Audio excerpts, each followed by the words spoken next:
Notre premier intervenant aujourd'hui est venu spécialement de Oxford, Chris Wymant. Chris vient de la physique, il a travaillé au CERN, il est depuis 8 ans à Oxford dans l'équipe de Christophe Fraser. Vous avez peut-être croisé déjà certains de ses travaux. Il a fait notamment 2 logiciels pour analyser les données métagénomiques du VIH. Et en plus de faire ces logiciels, il a aussi fait des beaux projets de recherche dessus. Il va nous parler aujourd'hui justement de un de ses derniers travaux sur le VIH. Je voulais aussi mentionner qu'il a été beaucoup impliqué dans Covid avec toute l'équipe de Christophe Fraser autour du développement d'une application de contact tracing dont il pourra peut-être parler à la pause si vous voulez. Mais donc aujourd'hui, c'est plutôt phylodynamique et donc c'est ce papier dans Science sur comment la phylodynamique permet d'avoir des applications en santé publique et de découvrir des variants cachés. Merci beaucoup d'être là, Chris. Et donc, Chris parle très bien français, mais tu le tentes en français? Donc, je vais commencer en français. J'avais préparé le talk en français. Au final, je vais faire l'introduction en français. Et pour expliquer mon travail, qui est un peu plus technique, un peu plus difficile pour moi à expliquer, je vais changer en anglais après.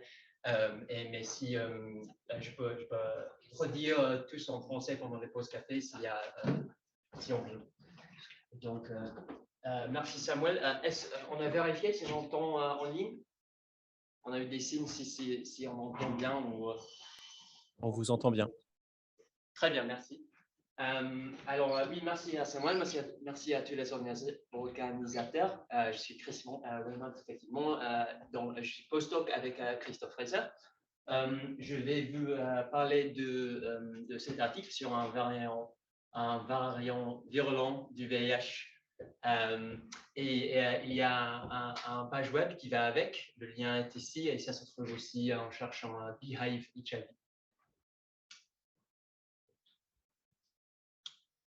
Qu'est-ce que je fais pour avancer? La flèche.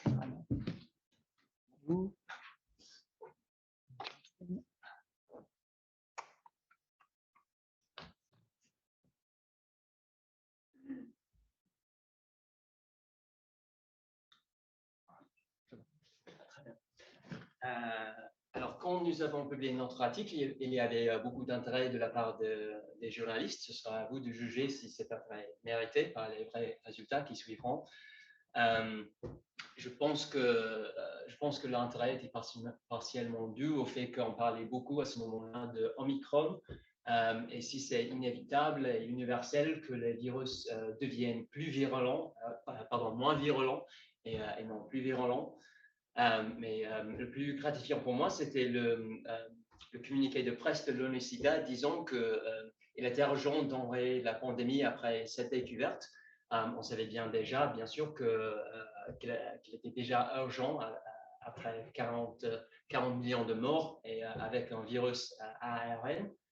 Il reste toujours la possibilité de l'évolution. Mais si quelques gens sont plus motivés désormais, alors tant mieux pour la santé. Et au cas où vous avez déjà tout appris concernant nos résultats grâce à Facebook, je peux vous assurer que ce variant no est une combinaison con le coronavirus. Espérons que je vais vous donner une explication plus convaincante de ses origines maintenant. Okay. Donc, un bref résumé de la progression de la maladie sans traitement. Ici, en rouge, c'est la charge virale. Elle est très élevée au début de l'infection, puis après, elle diminue jusqu'à une valeur relativement stable qui s'appelle le set point viral load, SPVL. Et après, elle augmente encore pendant la phase finale, le SIDA. Et en bleu ici, c'est le nombre de cellules CD4 qui mesure l'état du système immunitaire et en général, il diminue pendant l'infection. Je vais parler beaucoup pendant ce discours de la virulence. Par ça, je veux dire spécifiquement la mesure dans laquelle le virus endommage son hôte. Et le SPVL et le taux de déclin de CD4 sont les deux des mesures de la virulence.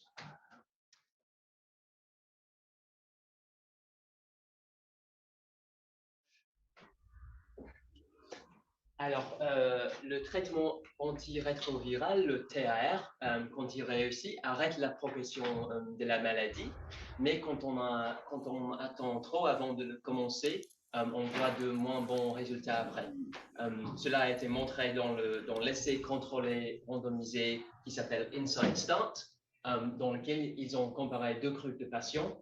Dans l'un, ils ont commencé le TAR quand le niveau de CD4 est tombé jusqu'à 350, ou quand ils sont arrivés au début de SIDA, si cela s'est produit plus tôt.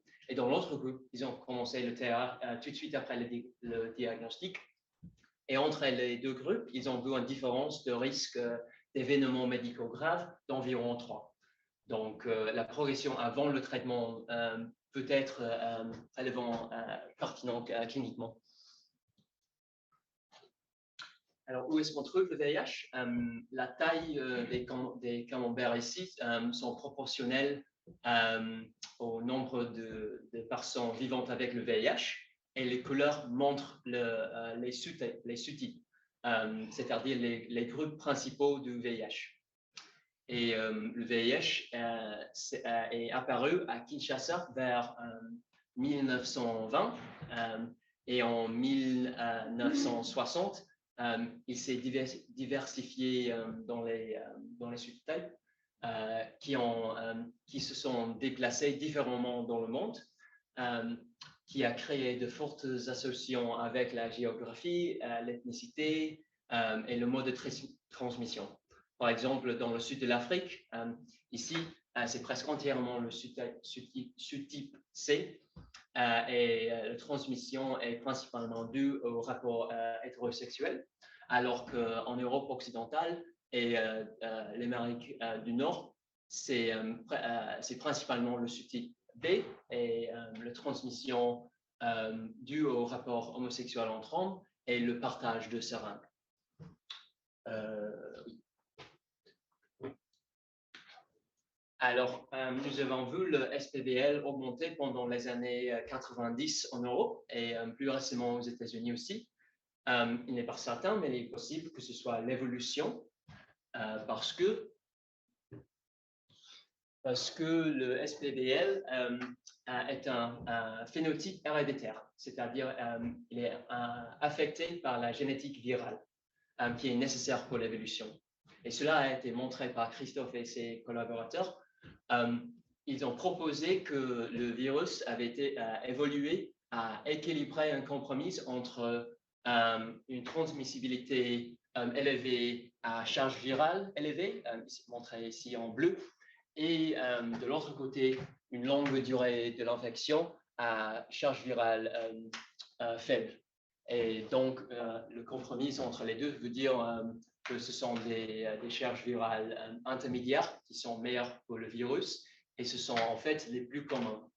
Donc, cette observation m'a suggéré que le virus contrôle partiellement la charge virale, et cela a été établi plus directement après pour le SPVL et aussi pour le taux de déclin de CD4.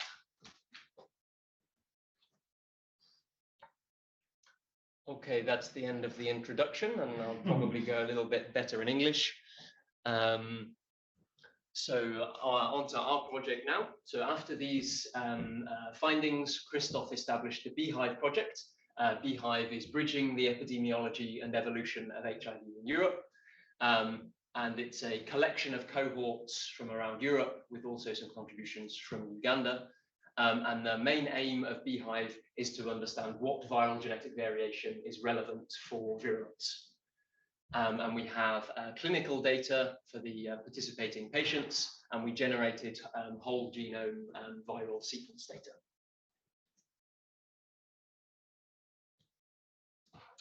Thank you to all of the individuals consenting to be in Beehive, and thank you to all the people who have contributed to the generation and analysis of this data set.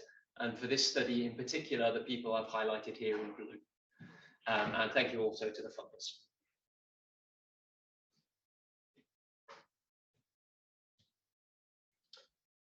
So as part of analyses that are still ongoing and mainly led by François Blancard, who some of you will know, who works in this building, François and Christophe and I noticed a particular viral variant that's part of subtype-B, which is associated to greatly increased viral loads. So the mean for these, the mean viral load, set point viral load for these 17 viruses is 5.84 log 10 copies, and the mean for the rest of the data set is 5.10, so it's a large effect.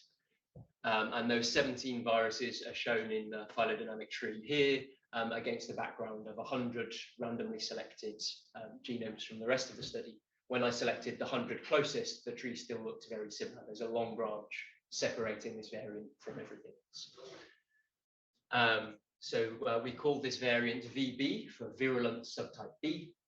And for the rest of the talk, I'm going to be comparing a lot properties of the individuals who have this virus to individuals who have any other virus. And just to kind of make it more easy to talk about, I'm going to say VB and not VB for the individuals themselves as well as the virus. So by a VB individual, I mean an individual who has the VB virus.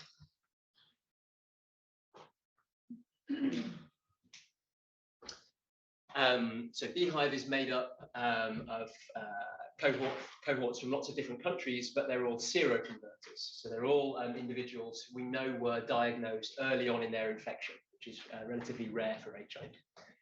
So they're all seroconverters, but it's lots of countries. And of the 17 individuals we found with this variant, 15 of them were Dutch. So in order to examine this variant in more detail, to have some more data to look at, we wanted to look at the whole Dutch data set and not just the seroconverters we already had. So we wanted to enlarge our data set with all of the non-seroconverters from the Netherlands. So I worked a lot with Daniela Bessemer from the HIV Monitoring Foundation in the Netherlands to have access to the rest of the data set. In the end, we excluded non-subtype B individuals so that it's more comparable, but we used all the individuals from the Netherlands who had subtype B virus. And then in expanding our data set that way, we ended up with about 100 individuals who have this. Any questions yet? I'm happy to take questions in English or French as we go.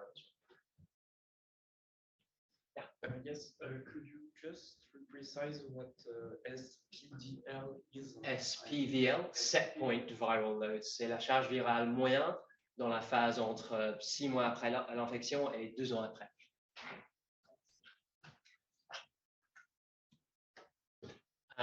So I looked at the viral loads again in the new data, and to have an independent test, I discarded all of the individuals we'd already looked at in Beehive, so I looked at only the new individuals.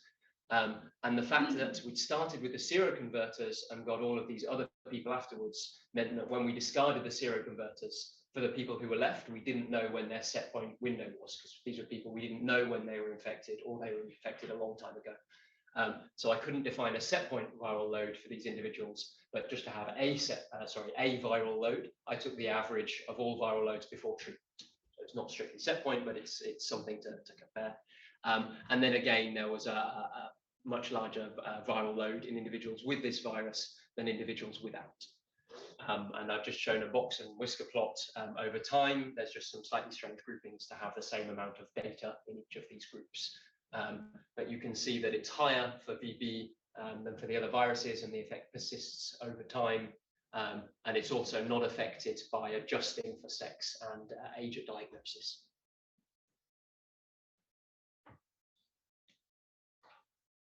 To measure the rate of CD4 cell decline before treatment started, I used a linear mixed model. So let Y be the CD4 count and let X be the time since diagnosis. It's not time since infection. We don't know exactly when that is, but so X is time since diagnosis. We assume a linear relationship between them, so Y equals MX plus C. And we let M, the slope M and the intercept C be different for VB individuals and not VB individuals, be different for males and females, be different for each age category, to be different for different viral loads, assuming there's a linear effect on these quantities from log viral load, and to be different for every separate individual in the data set as well. And that's modeled as a random effect, sort of in the statistical sense. So we assume there's a particular distribution from which each individual's specific variation comes from, and we estimate the properties of that distribution, integrating over each individual value. And I also looked at the same model where Y is the percentage of all T cells that express CD4 instead of a count of CD4 cells. So they're two slightly different measures of the same thing. This is a less noisy measure, but it's less often measured. And I tested using this model with a square root transform for the CD4 count, which is common in this kind of analysis. But in my case, I found that it didn't improve the fit of the model. Yeah. Do you put the random effect on M or on C? Both, with a correlation between the two. So here are some of the results coming out from that model. So there's 4 rows here, which are for 2 slightly different variants of the model, which is whether I adjust for viral load or not. And there are 2 different kinds of data, which is the CD4 counts and CD4 percentages. This third column here is showing the normal rate of decline, so the reference value for the slope M. And then the last column here is showing the additional effect on top of that of having the VB variant. And the rough takeaway here is that this column and this column are quite similar to each other. So there's you have the normal decline on top of, you have an extra amount of decline on top of the normal one, or said more normally, decline is twice as fast with the VB variant. And we see that whether we adjust for the viral load or not, which means that this effect isn't just mediated by having a higher viral load, it's a much bigger effect on top of that. It's equivalent to what you would expect from having a viral load 3 log 10 copies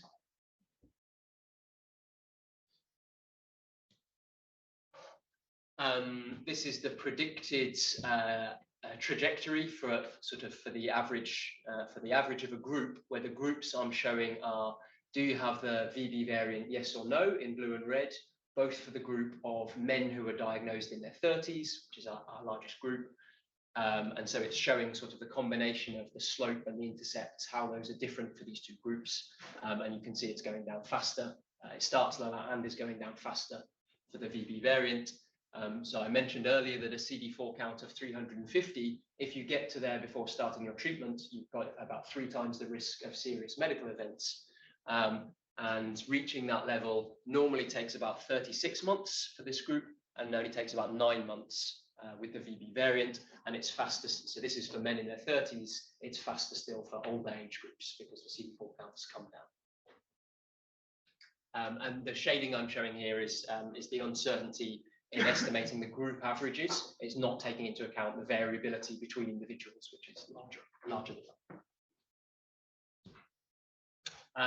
This isn't in the paper. As a learning exercise after publication, I re-implemented the frequentist linear mix model as a Bayesian hierarchical model, using the same likelihood for me to get my hands on, for me to get used to using the program Stan, which I highly recommend for statistical modeling. And reassuringly, the posterior lines up very closely with the frequentist confidence intervals from before. And when you do a Bayesian analysis, something that's nice about it is you get a probability distribution for all of the parameters of the model, and for any derived parameters, so you can calculate using those. And so here I'm showing the expected group average declines for different groups defined by different sex, whether you have the VB variant or not, and your age group. And so you can see as you go down to these lower age groups, so the older age groups, these counts are shifting down, and people get to this kind of worrying CD4 count at very early in the infection. So all of these last few slides were about CD4 decline before starting treatment. I also looked at CD4 recovery after starting treatment, so when the immune system starts to heal to some extent. And I used the same statistical model, except for with a square root transform this time in the parameters to improve the model fit. And I also compared the CD4 counts after treatment using a patient matching procedure, so sort of trying to match on lots of different characteristics, patients with and without the virus, which gives less statistical power but might be more robust to model misspecification. And in both cases, I saw no difference between those with the VB variant and those without. So recovery after starting treatment seems to be the same for both kinds of individuals. I did a survival analysis on all-cause mortality, which was the only sort of medical follow-up apart from these sort of CD4 and viral load measurements I had access to, and again saw no difference in the mortality over time for the two groups of patients. But with only about 100 individuals with the VB variant measuring the risk of death, sort of we didn't have a lot of statistical power. So you can see very wide confidence intervals on that risk in the red case. So I explained that the CD4 cells were declining faster before treatment, but seemed to be the same after treatment for those with and without the virus, and also that they had similar clinical outcomes after treatment. And those two things sound like they kind of contradict each other, because if people are getting worse with this virus before starting treatment, why don't they end up different? And one explanation for that is patients with the VB variant were put onto treatment more quickly after their diagnosis. So they didn't have such a long period of progression before starting it. And there you might think, why were they put on treatment more quickly? Because we didn't know there was anything concerning about this virus. But treatment guidelines used to be based on what your CD4 levels were, and because they decline more rapidly for these individuals, without knowing anything else, they were put onto treatment more quickly.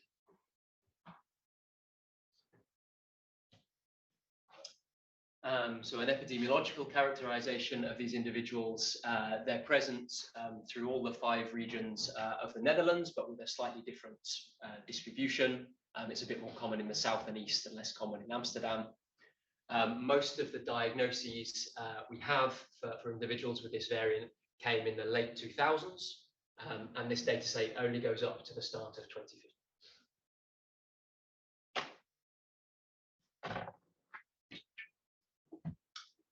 Individuals with and without the virus have a similar age distribution shown here.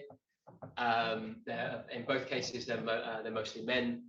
The proportion of individuals thought to have become infected through sex with other men is very similar in both cases, 76 and 82%.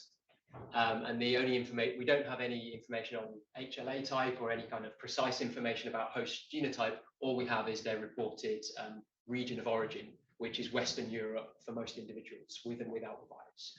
So there's no data we have about patients with and without the virus that indicates the individuals themselves are different.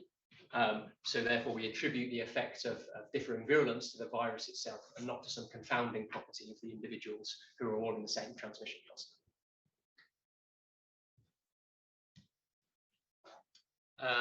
I'll just give a brief summary of all the different genetic sequence analyses. We did the virus is pure subtype B. It's highly divergent from any other subtype B viruses we've seen before.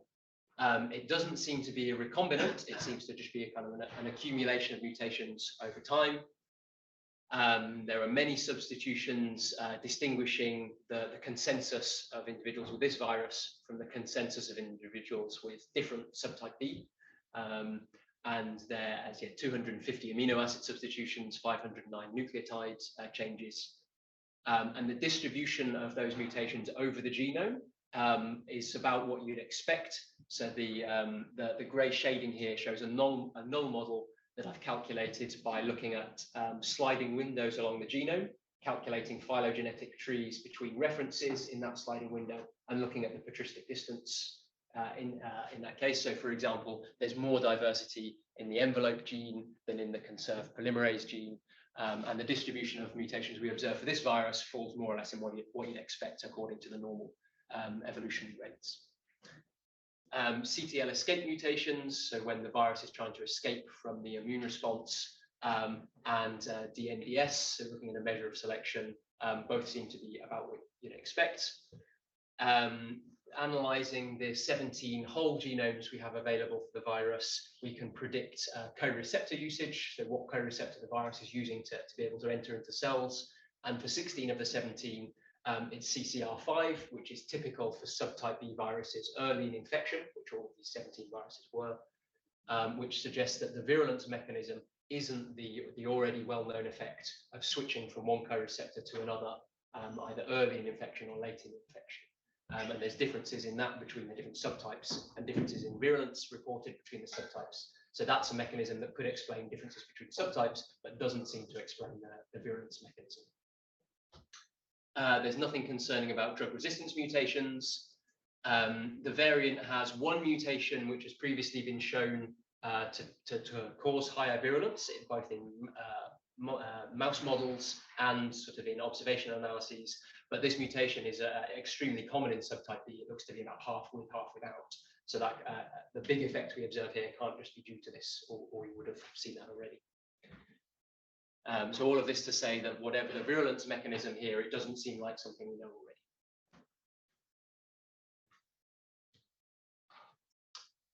The phylogenetic tree shown here is a beast maximum clade credibility tree, and the colours are showing the region of the Netherlands. There's also we had 2 individuals with the virus from two different countries. They've got their own colours here as well. So this beast tree was inferred using just about 1,000 bases of the pol gene, which is a sort of an amount of sequence data that was available for all individuals instead of just whole genomes for 17 of them. The time of most recent common ancestor, so when we think the variant kind of finished evolving into its form typical of later infections, is clustered around about the late 90s. I said the colours are regions of the Netherlands, and we know that for the tips, the individuals we've observed. We don't know that going deeper into the tree, but using a basic maximum parsimony model of ancestral state reconstruction, that assigns Amsterdam to be the region at the root of the tree with high. It's a basic model of phylogeography, but it's robust to the uncertainty in the tree. And that's also supported by another analysis I'll present in a moment at this time. This is a SkyGrid demographic model for effective population size, which is a measure of sort of the amount of infectious virus we think is present in the population. That seems to be growing for about 10 years, after which it becomes stable or starts declining slightly.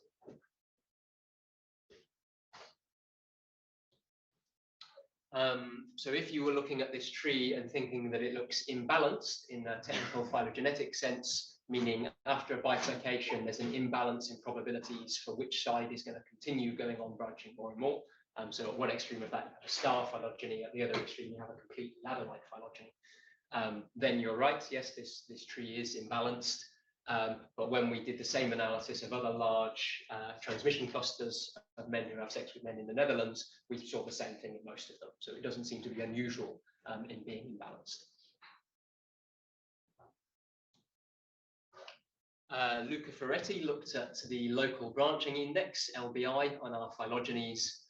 In another paper that came out this year, Luca and Lele Zhao, who are both postdocs also on Beehive in our group, they showed that local branching index, I mean, it was already proposed by Richard Nair and colleagues as a general measure of an organism's fitness on a phylogeny.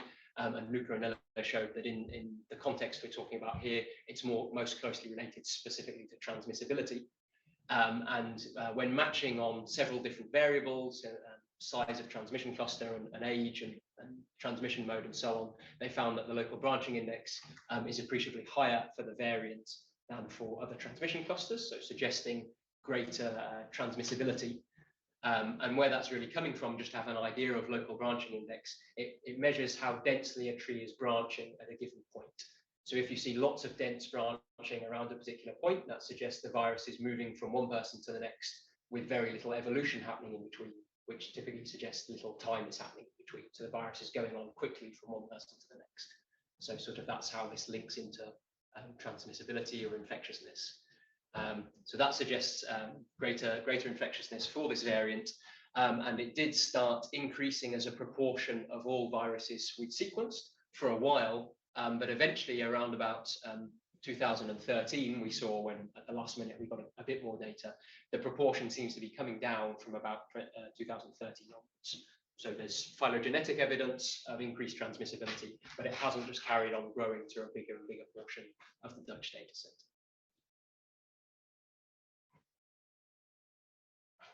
François Blancard looked for evidence of viral load evolution within the clade defined by this variant. So what he was looking for was whether or not viral load behaved as a phenotype like the colours do in this tree, where similar values tend to be close to each other in the tree. sort of because of an evolutionary process happening on the tree.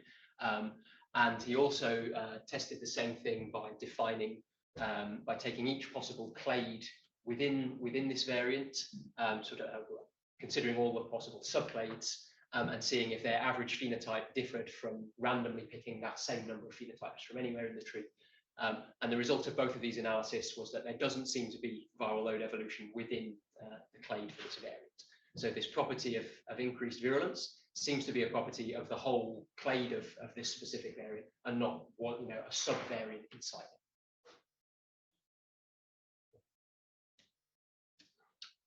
There's been a few follow-ups. Francois wrote a popular description of this in the conversation in French, if anybody's interested.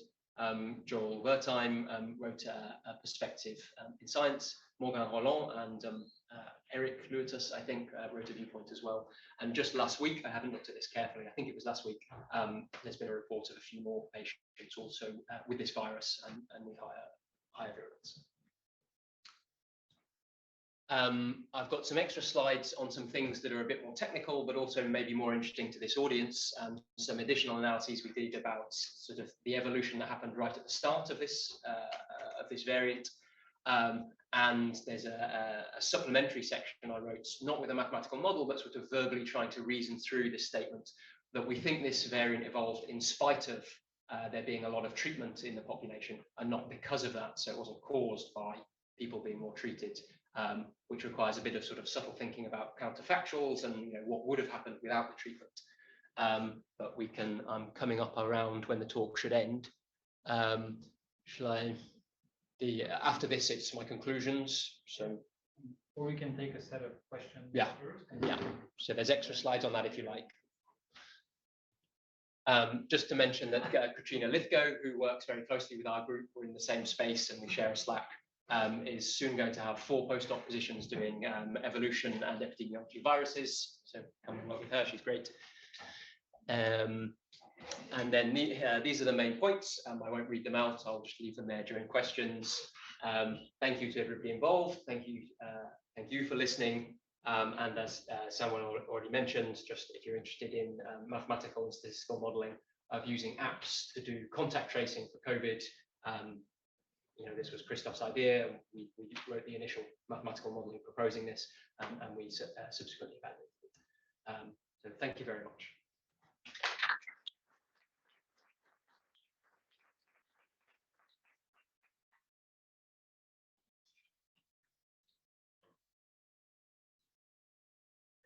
So you show that this BB seems to have like an accelerated sequence evolution. Not accelerated evolution, but there's phylogenetic evidence of higher transmissibility. The branches also seem to be longer. The branch is longer, yes. So that, I mean, that could be due to a lot of evolution happening that we didn't see, or to a lot of, you know, over a long period of time, or to a lot of evolution happening in a short period of time. But we don't have evidence to support one of those two things. Because also the fact that the viral load is higher, I guess, means that the replication of the virus is also perhaps faster. It's suggestive of that, yeah. Yeah, which could be a mechanism for faster evolution.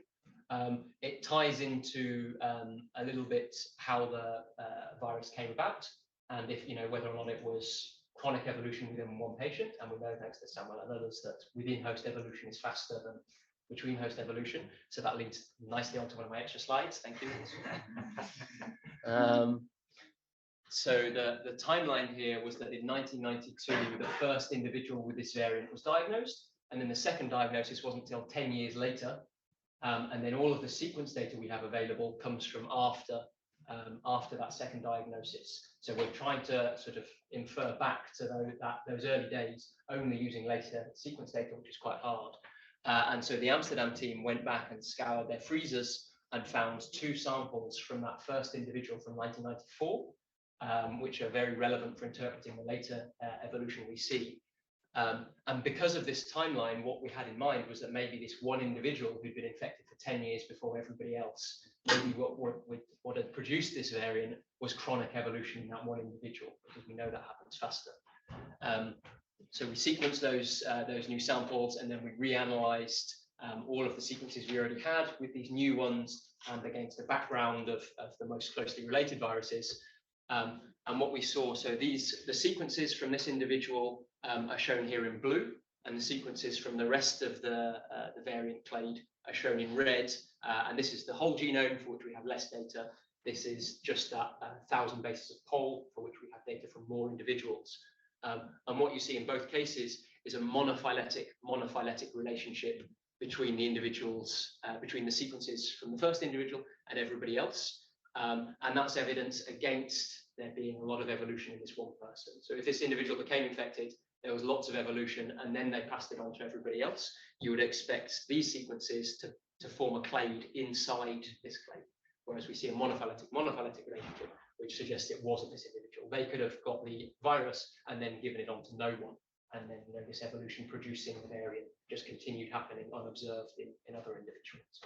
So it might have happened in some other individual that we didn't see who was infected for a long time, or it could have been a chain of transmissions one to the next, and we just didn't sample any of those individuals.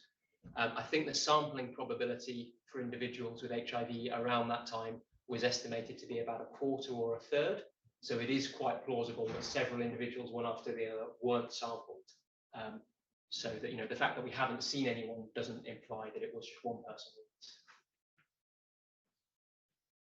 I'm not sure I understood, like those blue individuals, are they VB or are they VB? So the blue sequences are multiple sequences from the same individual who has VB. Okay. But what became clearer after we got those early sequences was that there's still a bit of, there was a long branch leading to that individual, and then there was still a bit more evolution to happen afterwards to lead to what was typical of later viruses. So what became clearer with these early sequences is that this individual has a virus which was mostly evolved towards what we think of as VB, but then a bit more evolution happened afterwards, and then it became what was more. Okay, so like the date of the view will still be the red one. The what, sorry? The date of the most recent common ancestor will still be corresponding to the red cluster. Yes. Yes.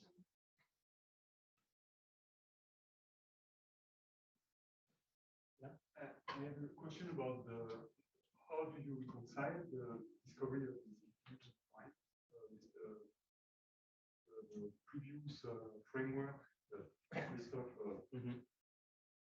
forward about the evolution, the stability, selection of the because in fact this variant will be slightly deleterious in respect to this Probably too virulent. So, or maybe you would expect this kind of variant to evolve in certain epidemiological setting where there is a lot of transmission going on. Is this the case, or? Well, that leads me nicely to the other extra slides I wanted to show. Thank you, Sylvain. So if we just go back to Christophe's early work, so this is his 2007 paper. It's stuck. So this is the inferred reproduction number when they consider only the chronic phase of the disease, so they sort of exclude acute and AIDS. But this is the reproduction number they would expect from thinking about how infectious they are and how long they're infected as a function of viral load. So they call this transmission potential. You can sort of think of it as R, and that peaks at these intermediate values. This analysis was all done in a context of no treatment. So then what do we expect the effect of treatment on that to be? Is it going to shift this distribution towards more virulent values? So this is the thing I mentioned sort of talking about in this supplementary section. I can get back to the end.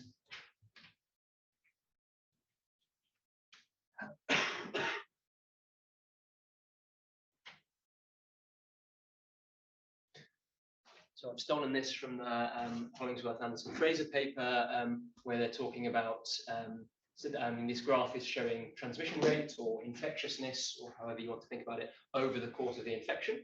And in this sort of simplified model here, they think about it being constant and high during the acute phase, and then just constant at some lower value throughout the chronic phase of the infection, and then high again during AIDS. And then if we think about, well, what happens if we consider variation in viral load? You expect that for the, variation in the acute phase and during AIDS, we don't know very much about, but sort of we do know that during the chronic phase, we expect a longer period of low infectiousness for low viral load and a shorter period of high infectiousness for high viral load. That was what was driving this previous result, where the reproduction number or the transmission potential was greatest at intermediate values, because R is basically the integral of this function. If you integrate infectiousness over time, it's a hazard for transmission, so you get the total number of transmissions. So the area under these curves is R, and you expect that to be biggest for intermediate values, because for high viral load, it's too short, and for low viral load, you're not infectious enough. But then if we think about taking this usual picture in the absence of treatment, and then saying, if we have widespread universal testing and treatment, so that people find out they're HIV positive not long after they've been infected, because they're tested frequently enough, and we have immediate treatment, and to first order treatment stops you being infectious, that basically consists of truncating all of these infectiousness curves close towards the beginning, and then the balance between which of these are favored and which of them are disfavored shifts. And it shifts towards higher virulence. So you can say that there's a relative selection advantage favoring more highly virulent strains in the presence of treatment. But what I think is more important than that, and again, you probably want to explore this in a mathematical model, is that you're still truncating infectiousness regardless, and you're still preventing infections from coming from these highly virulent lineages regardless. So you might prevent fewer infections for highly virulent strains than you prevent for less virulent strains, but you're still preventing some infections. And so if you consider the counterfactuals between treatment and no treatment, you still end up not just with less HIV when you treat more people, but less virulent infections. And so I think treatment should reduce the opportunity for these virulent strains to evolve in the first place, and should reduce their tendency to spread once they do emerge. Hence this statement, we consider the variant evolve in spite of widespread treatment, not because of it.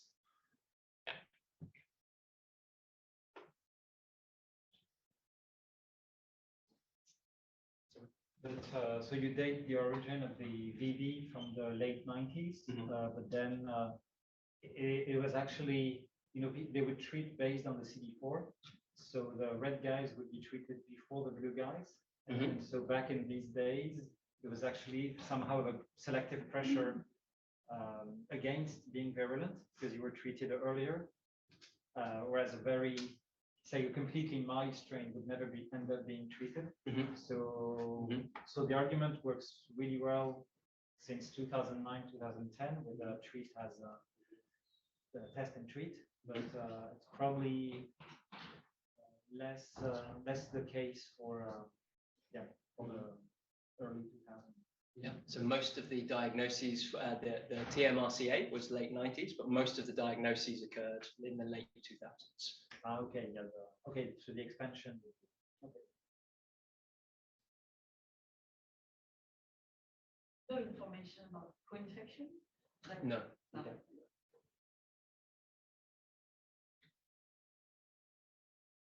Do you think it is mostly found in the Netherlands and not elsewhere? Is it just like sequences? I mean, it's one of the most closely monitored epidemics, and particularly historically. So, but in Beehive, we do also have some sequence data from from 7 other countries in Europe, and we just found 1 individual in Belgium, 1 in Switzerland. The Swiss cohort analyzed their data and found 3 more people who also have the virus, but they were all treated immediately, and they sort of, I think they had high viral loads, but it wasn't clear whether or not they were still in acute infection at that stage. So you couldn't really interpret if it was, just a high viral load because of that. So we didn't really learn much more by finding those. So this paper very recently showed 4 more patients, I think 3 in Poland, 1 more in Belgium. And there was nothing like it in searching the Los Alamos HIV database. So yeah, I mean, it might be elsewhere and we just didn't see it, but it looks to have been fairly much contained in the Netherlands. I don't know why. Do you have enough data for VP patient to perform whole genome association studies to identify a specific genotype associated with the VP? subtype? So we identified it in the first place as part of a whole genome association study, in seeing that if you look at the principal components of the genetic distance matrix, so sort of what are the rough, instead of looking mutation by mutation, you decompose the space of all possible mutations into the major directions that are represented in the data, and we saw that one of those directions was strongly associated with viral load, and that direction basically was the branch in the tree which separated this virus from the others. So we found it by doing a GWAS, which sort of identified this whole cluster of mutations which occur together, and which all of them are associated with viral load. But there are so many mutations defining this variant that we can't say which one of them is the mutation, or the 3 mutations, or whatever it might be. So figuring out what's actually the causal mechanism here is going to be future virological experiments from. And given that we see a fast rate of CD4, even when we adjust for the higher viral load, you would guess that we wouldn't just find, oh, this virus replicates faster. Maybe it's more efficient at entering the immune system cells, or something like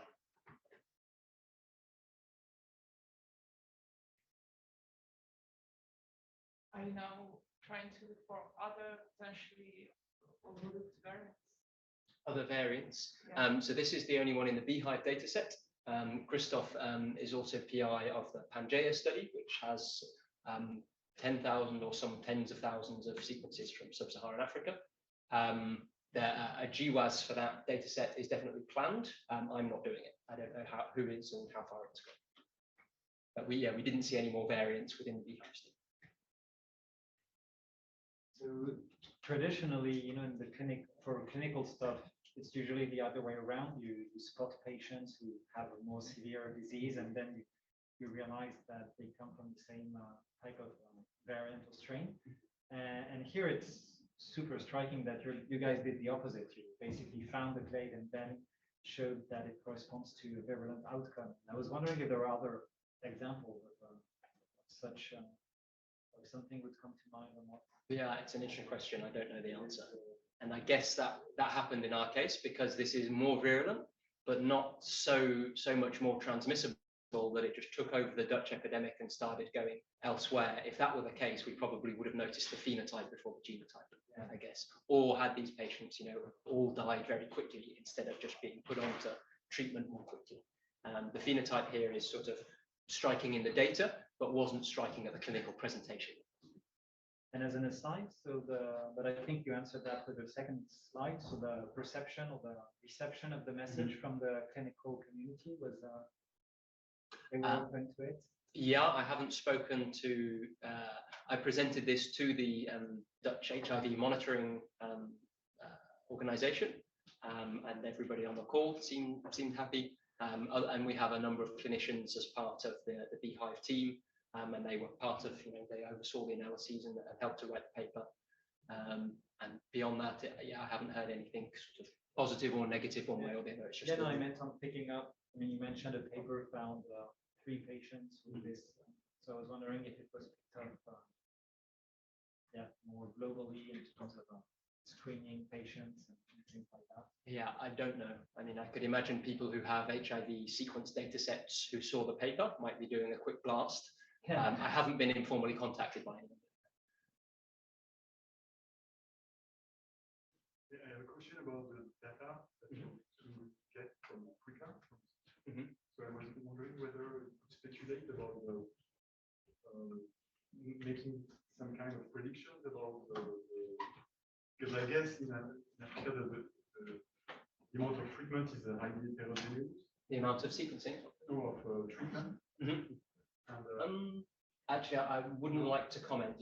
Historically, yes, but I know that for a number of years now there have been big pushes to get as many people as possible on treatment. I mean, probably at the community level, then I would expect it's more heterogeneity. I don't think there's a huge amount between countries, but there are going to be some more sort of rural and excluded communities where it's harder to access, where there is less treatment. But I don't know at a quantitative level how much heterogeneity there is. okay, but so would you expect that if you crank up treatment, there will be selection for new different strategies to exploit arose to the bit like what you explained here? Or? We certainly expect selection for drug resistance.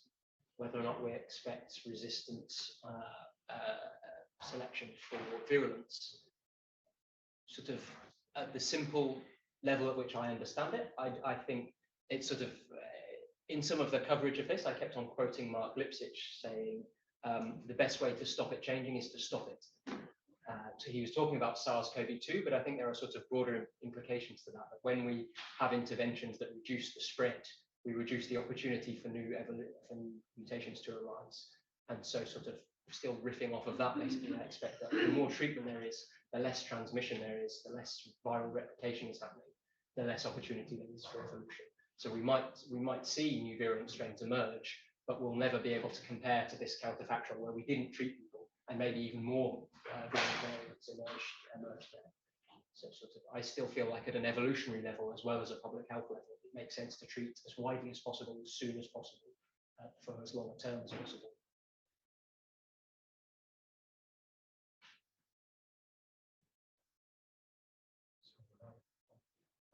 Is there something we can learn? Something we have been showing this accumulation of mutations, right, in a specific branch that do not seem to be related to in a single individual, because we don't see all those from the red from the blue you were showing. Is there a parallel you can establish with the emergence of Omicron with a very long branch of mutations? So you mean then that there have been community transmission, evolution within a community that was not being sampled, not being monitored? Is there something that, so is there a parallel that we can establish with the emergence of Omicron, for instance? And if anything, is there something we can learn on how we could spot the accumulation of numerous mutations in a single branch earlier? It's a great question, and I don't know. I guess what happened with Omicron is one of the first things we saw that with it was the genotype. Someone was mentioning that we saw rapid spread, and we did see rapid spread with Omicron, but we also saw the mutations quite early. That there were a lot of sort of individual mutations, each of which were of concern, and so quite quickly there, based partly on the genotype, we identified this is something we need to be worried about, and so that already happened to some extent there. I haven't really followed the studies on the evolution of SARS-CoV-2. All of the work I've done has been sort of epidemiological modeling and not evolutionary modeling. So I'm not really well placed to comment. But I guess in the ideal world, we have both. We have close monitoring of sort of epidemiological quantities like number of cases. We have close monitoring of clinical things like severity of individual infections. And we have close monitoring of sequences to detect when evolution is happening. And whether or not we can do all three of those a lot everywhere in the world will determine to what extent we're successful in seeing these things quickly in the future.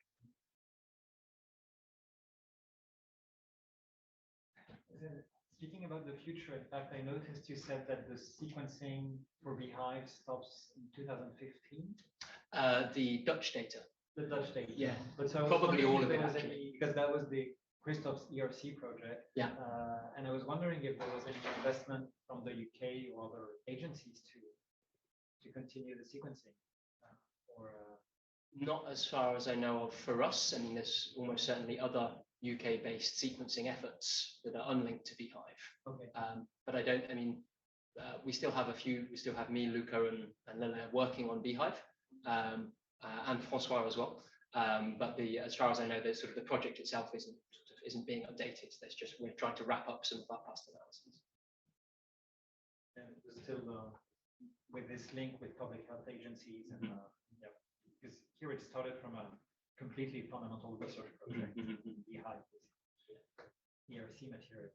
So yeah, I was wondering whether public health agencies would spot that there is something to continue there. Yeah. I'm sure.